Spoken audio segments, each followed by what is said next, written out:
Hello friends, good morning. നമ്മുടെ LITV സീരിയലിലേക്ക് എല്ലാവർക്കും സ്വാഗതം. അടുത്ത ആഴ്ച വരാൻ പോകുന്നത് നല്ല ഇട്ടിവെട്ട് എപ്പിസോഡാട്ടോ. ഇനി ശ്രുതിക്ക് പിടിച്ചു നിൽക്കാനാവത്തില്ല. ശ്രുതിയുടെ അന്ത്യം കുറിക്കാനായിട്ടുള്ള ഒരു പരിപാടിയായിട്ട് നമ്മുടെ സച്ചിയും രേവതി ഇറങ്ങിക്കഴിഞ്ഞിരിക്കാം. ഇത്രയും കാലം കളിച്ച കളിയൊക്കെ വെറുതെ ആയി പാവം ശ്രുതി. എന്തായാലും കല്യാണ സ്ഥലത്ത് ഇതുവരെ തലനാരിഴകി രക്ഷപ്പെട്ട് നടക്കുകയായിരുന്നു ബീരാനിക്ക. ആ സമയത്ത് ശ്രുതിയാണെന്നുണ്ടെങ്കിൽ അദ്ദേഹത്തിൻ്റെ ആ ഒരു ഭാഗത്തു നിന്ന് ചിന്തിക്കാതെ സ്വാർത്ഥതയോടുകൂടി അവിടെ നിന്നിങ്ങനെ ബീരാനിക്കയോട് അവിടെ തുടരുത്, ബീരാനിക്കയോട് ഇവിടെ തുടരുത്, ആരുടെയും കാണുക വരരുത്, കിടന്ന കഷ്ടപ്പാട് മുഴുവൻ ബീരാനിക്കയ്ക്ക്. ഈ സമയത്ത് ബീരാനിക്ക കലി കയറിയിട്ട് ശ്രുതിയെ വിളിച്ചിട്ട് എല്ലാവരോടും പോകാൻ പറയാനായിട്ട് പറഞ്ഞു. അപ്പോൾ അങ്ങനെയൊന്നും പോകത്തൊന്നുമില്ല, അശോകനങ്ങളുടെ വീട്ടുകാരെന്ന് പറഞ്ഞാൽ ഞങ്ങളുടെ ഒരു വീട് പോലെയാണ്, അങ്ങനെ ഇങ്ങനെയാന്നൊക്കെ പറഞ്ഞു. ഇത് കേട്ടപ്പോൾ എനിക്ക് കലി വരുന്നുണ്ട് കേട്ടോ എന്നും പറഞ്ഞ് ബീരാനിക്ക് ഇങ്ങനെ പറയാം. എനിക്ക് നിനക്ക് വേണ്ടിയിട്ട് ഇതുപോലെ ഒന്നും കാണിക്കേണ്ട കാര്യമില്ല, എൻ്റെ പെങ്ങളുടെ മോൻ്റെ കല്യാണമാണ്, അവിടെ ഞാൻ ആരുമല്ലാതെ മാറി നിൽക്കേണ്ട ഒരവസ്ഥയാണ് നീ കാരണം എനിക്ക് ഉണ്ടായിരിക്കുന്നത്. എല്ലാവരോടും ഞാൻ ഇനി എന്ത് ഉത്തരം പറയും, എനിക്ക് എൻ്റെ ചെറുക്കൻ്റെ കല്യാണം എടുത്തൊന്നും കാണാൻ പറ്റിയില്ല, അതിനകത്ത് അത് ചെയ്യാൻ പറ്റിയില്ല, ഇങ്ങനെ ചെയ്യാൻ പറ്റിയില്ല എന്നൊക്കെ പറഞ്ഞ് ഭയങ്കര ഇതായിട്ട് ഇങ്ങനെ സങ്കടത്തോടുകൂടി സംസാരിക്കുക. എന്ത് ചെയ്യാനാ, സംഭവിച്ചു പോയതിനെ പറ്റിയൊക്കെ പറഞ്ഞിട്ട് എന്താ കാര്യം, ഇങ്ങനൊരു അവസ്ഥ വന്നതുകൊണ്ടല്ലേ എന്നൊക്കെ ചോദിച്ചു ബീരാനിക്കയോട് അന്നേരം ശ്രുതി, നീ കാരണമല്ലേ എനിക്ക് ഇങ്ങനെ ഒരു അവസ്ഥ വന്നതെന്ന് ബീരാനിക്ക തിരിച്ചും ചോദിച്ചു. ഇനി എനിക്ക് മേലും കീഴും നോക്കാനില്ല, ഇനി അവരെ യാത്രയാക്കുന്ന സമയത്ത് എനിക്ക് വന്നേ പറ്റുള്ളൂ, ഇത്രയും നേരം ഞാൻ മാറി നിന്നു, ഇനി എന്നെ അതിന് കിട്ടില്ല എന്നും പറഞ്ഞുകൊണ്ട് ബീരാനിക്ക ശരിക്കും ഉള്ളോട് അങ്ങ് പറഞ്ഞു. ഇവക്ക് അന്നേരത്തേക്കും അങ്ങ് ഭയങ്കര ടെൻഷനും പേഴേ. ബീരാനിക്ക ചതിക്കല്ലേ എന്നൊക്കെ പറഞ്ഞുകൊണ്ട് നിന്ന് അടവുകൾ ഓരോ നിൽക്കും. ഇനി നിൻ്റെ അടവൊന്നും എൻ്റെ അടുത്ത് നടക്കില്ല എന്ന് ബീരാനിക്ക പറയുക. കണ്ടുപിടിച്ചാൽ അങ്ങ് കണ്ടുപിടിക്കും, എന്നെ സംബന്ധിച്ചിടത്തോളം എനിക്കതൊന്നും അത് പ്രശ്നമല്ല എന്നും പറഞ്ഞു. അങ്ങനെ ബീരാനിക്ക പറഞ്ഞപ്പോഴത്തേക്ക് ബീരാനിക്കയുടെ കാലയിൽ വീഴുന്ന പോലെ കിടന്ന് കാറി കൂവി പറയുവാണ് ഈ ശ്രുതി. അപ്പോൾ ഒന്ന് നീ കാല് പിടിച്ചതിൻ്റെ ഇതിലാണ് ഞാൻ ഇത്രയൊക്കെ നിനക്ക് വേണ്ടി ചെയ്തു തന്നത്, ഇനി എന്നെക്കൊണ്ട് സാധിക്കില്ല, ഇനി വരുന്നിടത്ത് വെച്ചെന്നുള്ള രീതിയിൽ പറഞ്ഞിട്ട് ബീരാനിക്ക അവിടെ നിന്ന് അങ്ങോട്ടേക്ക് പോയി. ഇതും പറഞ്ഞ് ബീരാനിക്കയും ശ്രുതിയും വഴക്കുണ്ടാക്കി അങ്ങ് പോകുന്നു. അപ്പോഴത്തേക്കും സച്ചി രേവതി ഫുഡ് കഴിച്ചിട്ട് കൈ കഴുകിയിട്ട് തിരിച്ചിങ്ങോട്ട് വരുമ്പോഴത്തേക്കും ബീരാനിക്ക അവിടെ വെച്ച് കണ്ടു കഴിഞ്ഞപ്പോഴത്തേക്കും രേവതിയെ കാണുന്നത്. രേവതി എന്നിട്ട് സച്ചിയേട്ടാ നോക്കിയത് ഇത് ആരാന്ന് നോക്കിക്കെന്ന് പറഞ്ഞുകൊണ്ട് കാണിച്ചു കൊടുക്കും. എന്താ രേവതി എന്ന് പറഞ്ഞ് തിരിഞ്ഞു നോക്കുമ്പോൾ അതേ നിൽക്കും നമ്മുടെ ബീരാനിക്ക. ഇത് ശ്രുതിയുടെ ഇളയച്ചനല്ലേ, മലേഷ്യയിലുള്ള ഇളയച്ചനല്ലേ എന്ന് ചോദിക്കുമ്പം അതേന്ന് പറഞ്ഞു. അതേലോ, അയാളെന്താ ഇവിടെ എന്താ അയാൾക്ക് കാര്യം എന്നൊക്കെ ചോദിച്ചുകൊണ്ട് ഇങ്ങനെ ഇവർ ഇയാളുടെ പിന്നാലെ നടക്കുവാണ്. അപ്പോഴത്തേക്കും സച്ചിയും രേവതിയും ഇയാളെ കണ്ടു എന്നുള്ളത് ഇയാൾക്ക് മനസ്സിലായി. ഇയാളന്നേരം പെട്ടെന്ന് അവിടെ നിന്ന് അങ്ങ് മാറി കിട്ടോ. അപ്പോൾ സച്ചി രേവതി ഇങ്ങനെ ബീരാനിക്കയെ തന്നെ പിന്തുടർന്ന് ഇങ്ങനെ നടക്കും. അപ്പോഴത്തേക്കും ഇയാൾ ആരാ എന്താന്നൊക്കെ ഇങ്ങനെ അറിയാത്തത് കൊണ്ട് വേഗം അശോകേട്ടൻ്റെ അടുത്തേക്ക് ചെന്നു. അപ്പോൾ അശോകേട്ടൻ്റെ അടുത്തേക്ക് ചെന്നപ്പോൾ അശോകേട്ടനായിട്ട് സംസാരിച്ചുകൊണ്ടിരിക്കുക. അപ്പോൾ അതേ നമ്മുടെ ബീരാനിക്ക അതുവഴി വന്നു. ബീരാനിക്കയെ വിളിച്ചു. അപ്പോൾ ഈ നിൽക്കുന്നത് ആരാണെന്ന് ചോദിക്കുമ്പോൾ, ആഹാ നിങ്ങൾ ഇതുവരെ പരിചയപ്പെട്ടില്ലേ, ഈ നിൽക്കുന്നത് ആരാണെന്ന് ഇതുവരെ അറിയത്തില്ല, ഇതാണ് ഫെബിൻ്റെ അമ്മാവൻ, അമ്മയുടെ ആങ്ങള, ഇപ്പം അദ്ദേഹമാണ് ഈ കല്യാണത്തിൻ്റെ എല്ലാ ഇൻചാർജും എന്നൊക്കെ പറഞ്ഞുകൊണ്ട് ഇങ്ങനെ പറയാം. അപ്പോഴത്തേക്ക് ഓഹോ നിങ്ങൾക്ക് നേരത്തെ അറിയില്ലായിരുന്നല്ലേ, ഞങ്ങൾക്ക് അറിയാം എന്നും പറഞ്ഞുകൊണ്ട് നമ്മുടെ സജീവ് രേവതി ഇങ്ങനെ നിൽക്കാം. അങ്ങനെ ഇവർ നിൽക്കുന്നു. നമുക്കൊരു ഫോട്ടോ എടുക്കാം എന്നൊക്കെ പറഞ്ഞുകൊണ്ട് വിളിച്ച് നിർത്തി ഫോട്ടോ എടുക്കുന്നു. അപ്പോഴത്തേക്കും ബീരാനിക്ക എന്നും പറഞ്ഞുകൊണ്ട് ഇങ്ങനെ നിൽക്കുന്നു. ഈ സമയത്ത് സച്ചിയും രേവതിയും അയാളെ വിടാതെ പിന്തുടരും കേട്ടോ.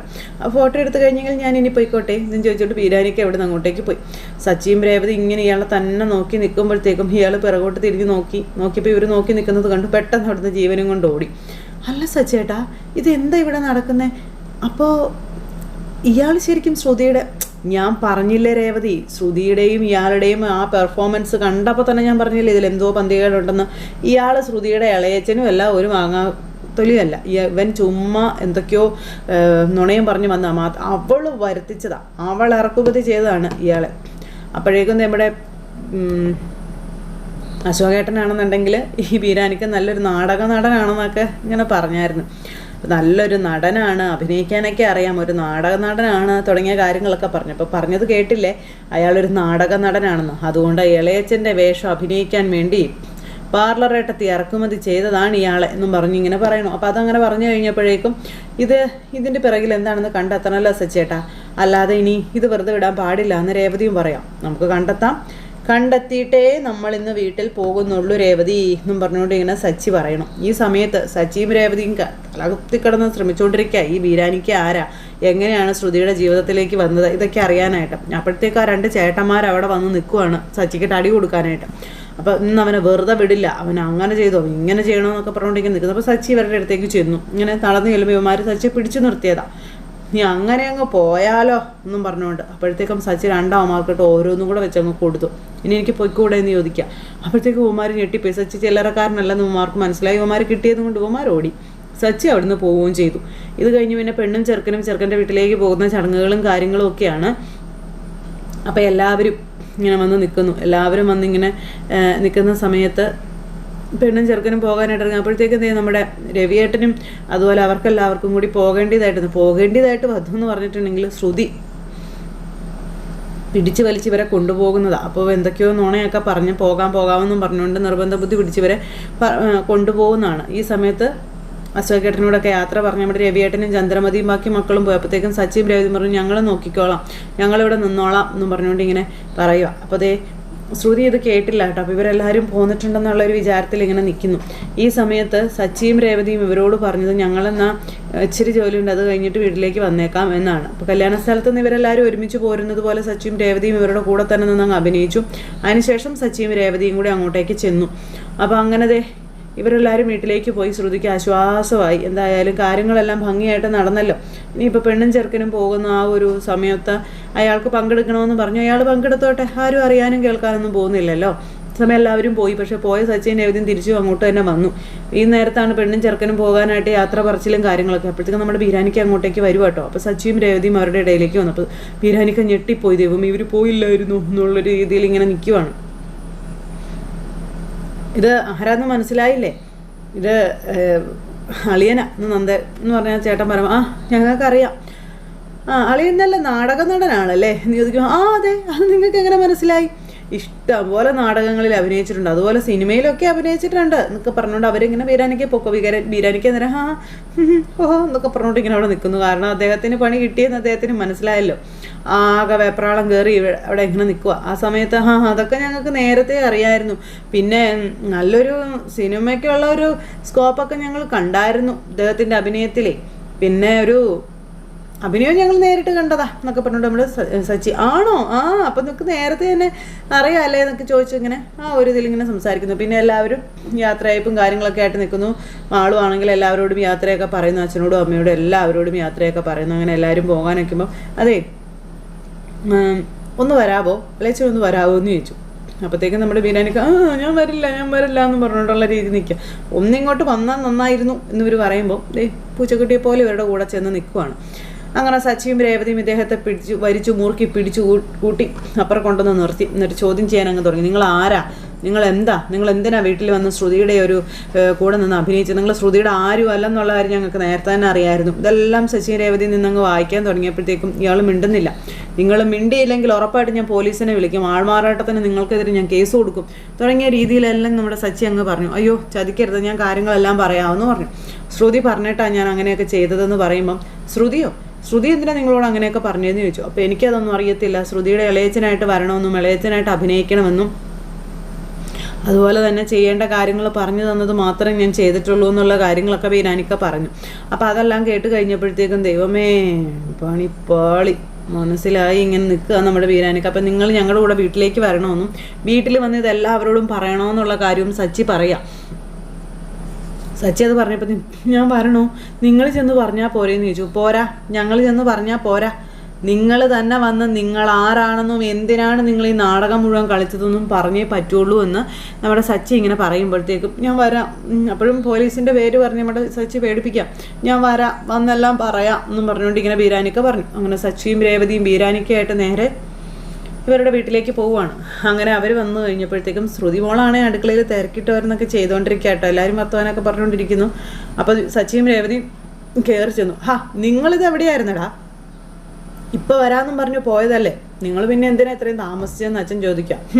അതിന് അവർക്ക് എന്തെങ്കിലുമൊക്കെ കള്ളത്തരങ്ങൾ കാണും, അല്ലെങ്കിൽ ന്യായം പറയാൻ കാണുമായിരിക്കും എന്ന് പറഞ്ഞു. ഏതായാലും ഞങ്ങൾക്ക് കള്ളത്തരമൊന്നും ഇല്ല എന്ന് സച്ചി പറഞ്ഞു. ഞങ്ങൾക്ക് അങ്ങനെ കള്ളത്തരം കാണിച്ച് നടക്കേണ്ട കാര്യവും ഇല്ല എന്ന് പറയുമ്പോൾ ഇല്ല കള്ളത്തരമൊന്നും കാണിക്കാത്തരുണ്ട് പുണ്യാത്മാക്കളെന്നും പറഞ്ഞിങ്ങനെ പറയുന്ന ചന്ദ്രമതിയോട് അമ്മയും അമ്മയുടെ കൂടെയുള്ളവരൊക്കെ പെർഫെക്റ്റ് ആണോ എന്ന് സച്ചി ചോദിച്ചു. കാര്യങ്ങളെല്ലാം വളരെ കൃത്യമായിട്ടാണോ നിങ്ങൾ ചെയ്യുന്നതെന്നും സച്ചി ചോദിക്കുക. അതേടാ, ഞങ്ങൾ ആരും ഒരു കള്ളത്തരവും കാണിക്കാറില്ല എന്ന് പറഞ്ഞു. അങ്ങനെ ചന്ദ്രമതിയും സച്ചിയും കൂടെ കിടന്ന് വാക്കയറ്റം നടത്തിക്കൊണ്ടിരിക്കുമ്പോൾ രേവതി പറഞ്ഞു, സച്ചേട്ടാ വീട് നമ്മൾ വന്ന കാര്യം പറയാൻ പറഞ്ഞു. എന്താ കാര്യമെന്ന് ചോദിച്ചു. പാർലറേട്ടത്തി എവിടെ? ശ്രുതി എവിടെയുണ്ട്? ഒന്ന് വിളിക്കാൻ പറഞ്ഞു. നീ എന്തിനാ ഇപ്പം അവളെ വിളിക്കുന്നതെന്ന് ചന്ദ്ര ചോദിക്കും. വിളിക്കാനല്ലേ പറഞ്ഞതെന്ന് ചോദിക്കുമ്പോൾ ശ്രുതിയെന്നും പറഞ്ഞ് ചന്ദ്ര വിളിച്ചു. എന്താ ആൻറ്റി എന്നും ചോദിച്ചു. ശ്രുതി അങ്ങോട്ടേക്ക് വന്നു. ഇപ്പോൾ പാർലറേട്ടത്തി സുഖമല്ലേ എന്ന് ചോദിക്കാം. അപ്പോഴത്തേക്കും മുഖമൊക്കെ വലിഞ്ഞു കയറി ഇങ്ങനെ വല്ലാത്തൊരിതിൽ ഇങ്ങനെ നിൽക്കുക കേട്ടോ. പിന്നെ തന്നെ എൻ്റെ സുഖവിവരമൊക്കെ അന്വേഷിക്കുന്നത് എന്നുള്ളൊരു മട്ടുമാതിരിയിലേക്കാണ് നിൽക്കുന്നത്. അപ്പോൾ അതെ പാർലറേട്ടത്തേക്ക് പരിചയമുള്ള ഒരാളെ ഞാൻ കൊണ്ടുവന്നിട്ടുണ്ടെന്ന് പറയുന്നു. പാർലറേട്ടത്തേക്ക് പരിചയമുള്ള ആരെ കൊണ്ടുവന്ന കാര്യമോ നീ പറയുന്നേ എന്നൊക്കെ ചോദിച്ചുകൊണ്ട് സുധി, നിനക്ക് വേറെ പണിയൊന്നും ഇല്ലെന്ന് ചോദിച്ചു. സുധി ഇടയ്ക്ക് കയറുക. അപ്പോൾ അതേ ഓട്ടക്കാരാ നിമിണ്ടായിരിക്കടാന്ന് പറഞ്ഞു. ഓ നിൻ്റെ ഗതി എന്നാലും വല്ലാത്തൊരു ഗതിയായി പോയല്ലോടാന്ന് പറഞ്ഞുകൊണ്ട് സച്ചി ഇങ്ങനെ സുധിയെ കളിയാക്കുക കേട്ടോ. അമ്മ കേട്ടില്ലേ എന്ത് പറഞ്ഞാലും അവൻ എന്നെ ഒരു കളിയാക്കലെന്നൊക്കെ പറഞ്ഞ് ശ്രുതി ഇങ്ങനെ നിൽക്കുമ്പോൾ നിനക്കല്ലെങ്കിൽ എന്തിൻ്റെ കേടാടാ, ഏത് നേരം അവനെ കളിയാക്കേണ്ട ആവശ്യം നിനക്ക് എന്താടാന്നൊക്കെ ചോദിച്ചോണ്ട് ചന്ദ്രമതി, ഞാനായതുകൊണ്ട് കളിയാക്കുന്നത് മാത്രമല്ലേ ഉള്ളൂ സച്ചി എന്നേരം പറയാം. നിങ്ങൾ വിവരങ്ങൾ അറിയണ്ടേ എന്നൊക്കെ ചോദിച്ചുകൊണ്ട് സച്ചി ഇങ്ങനെ. അപ്പം അച്ഛൻ ചോദിച്ചു എന്താടാ നിനക്ക് പറ്റിയത്, നീ എന്തായി കാണിച്ചു കൂട്ടണേ എന്ന് രവിയേട്ടൻ ചോദിക്കുമ്പം കാണിച്ചു കൂട്ടുന്നതേ ഉള്ളച്ചാ, പറയാനുള്ളത് പറയാൻ പോകുന്നതേ ഉള്ളൂ എന്ന് പറഞ്ഞു. അതെ നമ്മുടെ പാർലറേട്ടത്തി കള്ളം പറയില്ല ചതി ചെയ്യില്ല എന്നൊക്കെയല്ലേ നിങ്ങൾ ഏത് നേരം പറഞ്ഞുകൊണ്ടിരുന്നത്. എന്നാലേ പാർലറേട്ടത്തിയുടെ ഒരു കള്ളക്കളി ഞാൻ കണ്ടുപിടിച്ചു എന്ന് പറയുമ്പോഴത്തേക്കും ശ്രുതിയുടെ ചങ്കിക്കൂടെ ഒരു തീയങ്ങ് ആളി കയറിപ്പോയി. കള്ളത്തരം കണ്ടുപിടിക്കേ, എന്ത് കള്ളത്തരം, ശ്രുതി എന്ത് കള്ളത്തരാണ് ചെയ്തതെന്ന് ചന്ദ്രമതി അന്നേരം ചോദിക്കുമ്പം ഇളയച്ചനെന്നും പറഞ്ഞ് ഇവിടെ ഒരാളെ കൊണ്ടുവന്നില്ലായിരുന്നോ, അയാൾ ശ്രുതിയുടെ ഇളയച്ചനല്ല എന്ന് പറഞ്ഞപ്പം ഇവരെല്ലാവരും ഞെട്ടി. അയാളൊരു നാടക നടനാണെന്നും പറഞ്ഞ് ഉള്ള കാര്യങ്ങളെല്ലാം ഇങ്ങനെ സച്ചിയും രേവതിയും കൂടെ പറയാം. അപ്പോൾ രേവതിയും ഇതെല്ലാം പറയാൻ കൂടി. അപ്പോൾ ഇതൊക്കെ ഇവരുടെ ഭാവനയാണെന്നും ശ്രുതിയോടുള്ള കുശുമ്പ് കാരണം ഇവർ പറയുന്നതാണെന്നും പറഞ്ഞ് ചന്ദ്ര ഇതൊന്നും കേട്ടില്ല, അംഗീകരിച്ചതുമില്ല. ചന്ദ്ര എന്നിട്ട് ഇവരെ കളിയാക്കിക്കൊണ്ടിരിക്കുക. കളിച്ച് കഥയൊക്കെ എവിടം വരെ പോയേ എന്നും പറഞ്ഞുകൊണ്ട് ഇങ്ങനെ പറയുമ്പോൾ നിനക്ക് എന്നാടാ സച്ചി പറ്റിയതെന്ന് അച്ഛൻ ചോദിച്ചു. അച്ഛാ ഞാൻ പറയുന്നതല്ലേ നിങ്ങൾക്ക് വിശ്വാസം ഇല്ലാത്തതുള്ളൂ, പറയേണ്ട ആൾ പറഞ്ഞാൽ നിങ്ങളതൊക്കെ വിശ്വസിക്കില്ലേ എന്ന് ചോദിച്ചു. ആരായി പറയേണ്ട ആള്, നീ ചുമ്മാ എന്നും പറഞ്ഞുകൊണ്ട് സുധി ഇങ്ങനെ കിടന്ന് അതും ഇതൊക്കെ പറയാം. നിർത്തടാ, പറയേണ്ട ആളെ കൊണ്ട് തന്നെ ഞാൻ പറയിക്കാടാന്ന് പറഞ്ഞുകൊണ്ട് സച്ചി ബീരാനിക്ക് അങ്ങ് വിളിച്ചു. ബീരാനിക്ക് അന്നേരത്തേക്കും ദേ രംഗത്തേക്ക് വരുന്നു. ബീരാനിക്ക വന്ന് നിൽക്കുന്നത് കണ്ടപ്പോഴത്തേക്കും ശ്രുതി ദേ കിടക്കുന്നു. ബോധം കെട്ടില്ലെന്നേ ഉള്ളൂ, ചത്ത് വീണില്ലെന്നേ ഉള്ളൂ, ഭൂമി പിളർന്ന് പാതാളത്തിലേക്ക് പോയില്ലെന്നേ ഉള്ളൂ. എല്ലാം ഒരേ സമയം നടന്നേ, എന്നാലും ആളവിടെ തന്നെ ഉണ്ട്. അങ്ങനെ ബീരാനിക്ക് ഇവരുടെ മുന്നിലേക്ക് വരുമ്പോൾ അയ്യോ ദേ ഇളയച്ചൻ, ശ്രുതിയുടെ ഇളയച്ചനല്ലേ വരുന്നേ, ഇദ്ദേഹം എങ്ങനെ ഇവിടെ വന്നേന്നൊക്കെ ചോദിച്ചുകൊണ്ട് ഭയങ്കര അപ്പോൾ ഇത് ഇളയച്ചനല്ല, അതല്ലേ നിങ്ങളോട് പറഞ്ഞത്, ഇയാളൊരു നാടക നടനാ, ഇയാളുടെ പേര് ബീരാൻ എന്നാണെന്നും അയാൾ അഭിനയിച്ച ആ ഒരു കഥാപാത്രത്തിൻ്റെ പേരാണ് ബീരാനെന്നും നാട്ടുകാരങ്ങനെയാണ് വിളിക്കുന്നതെന്നും ഇയാളുടെ പേര് ഇന്നതാണ്, യഥാർത്ഥ പേര് ഇന്നതാണെന്നും ഇയാൾ ഫെബിൻ്റെ അമ്മാവനാണെന്നുള്ള കാര്യവും പറയുന്നു. അപ്പോൾ ഇതെല്ലാം കേട്ട് കഴിഞ്ഞപ്പോഴത്തേക്ക് അന്താളിപ്പോട് കൂടി ഇവരിങ്ങനെ നിൽക്കുക. സച്ചി മുഴുവനും അങ്ങ് വന്നങ്ങ് വായിച്ചില്ലേ. ശ്രുതിയാണെങ്കിൽ ഇങ്ങനെ പെരുവിരളെ കുത്തി ഇങ്ങനെ നിൽക്കുവാണ്, എന്ത് ചെയ്യണോ, ഓടണോ, ഇരിക്കണോ, ചാടണോ എന്നൊക്കെ ഓർത്ത്. അപ്പോഴേക്കും നമ്മുടെ രവിയേട്ടൻ ഇത് കേട്ട് അന്തം വിട്ട് ചാടി ഇങ്ങ് എഴുന്നേറ്റു. എന്താണോ ഈ കേൾക്കുന്നതെന്ന് ചോദിച്ചപ്പം സച്ചി പറഞ്ഞതൊക്കെ സത്യമാണെന്നും ഞാൻ ശ്രുതിയുടെ ആരുമല്ല, ഇളയച്ചനല്ല എന്നുള്ള കാര്യം പറയുക. എൻ്റെ തമ്പുരാനെ, അവിടെ നിന്ന് തുടങ്ങിയിട്ട് പിന്നെ ഇനിയിപ്പം അപ്പം നിങ്ങളല്ലേ ശ്രുതിയുടെ ഇളയച്ചനാണെന്ന് പറഞ്ഞപ്പോൾ മലേഷ്യയിലാണെന്ന് പറഞ്ഞിട്ടോ, അപ്പം നിങ്ങൾ പറഞ്ഞു മലേഷ്യയൊക്കെയോ എന്ന് പറഞ്ഞപ്പോൾ അതെല്ലാം കള്ളക്കഥയാണെന്ന കാര്യം നമ്മുടെ ബീരാനിക്ക് അങ്ങ് പറഞ്ഞു. ശ്രുതി വെറും വഴിപോക്ക മാത്രമാണെന്ന് അറിഞ്ഞു കഴിഞ്ഞപ്പോഴത്തേക്കും ചന്ദ്രമതിക്ക് അറ്റാക്ക് അല്ല എന്തൊക്കെയോ ഒരവസ്ഥ. ശ്രുതിക്ക് അങ്ങനെ കള്ളത്തരമൊന്നും ഇല്ല എന്നും പറഞ്ഞുകൊണ്ട് നാവ് വായിലേക്ക് ഇട്ട് വീട്ടിലേക്ക് എത്തിയ നേരം ആയുള്ളൂ. അപ്പോഴത്തേക്കും ശ്രുതി കാട്ടിക്കൂട്ടിയ കള്ളത്തരം മുഴുവനും ഇവിടെ പൊളിഞ്ഞു. അപ്പം അങ്ങനെ നമ്മുടെ ശ്രുതിയുടെ ചീട്ട് ഇങ്ങനെ 2ആയിട്ടല്ല 16 കീറി ഇങ്ങനെ നിൽക്കുക. ഇനി എപ്പോൾ എങ്ങനെ എന്ത് നടത്തണമെന്ന് മാത്രം ആലോചിച്ചാൽ മതി. അപ്പോൾ അങ്ങനെയൊക്കെ നമുക്ക് ഭയങ്കര ത്രില്ലിംഗ് ആയിട്ടുള്ളൊരു എപ്പിസോഡാണ് അടുത്ത ആഴ്ച വരാനുള്ളത്. അപ്പോൾ ആരും തന്നെ മിസ് ചെയ്ത് കളയരുത്, എല്ലാവരും കാത്തിരുന്ന് കാണണം കേട്ടോ. എല്ലാവർക്കും നല്ലൊരു ദിവസം ആശംസിക്കുകയാണേ.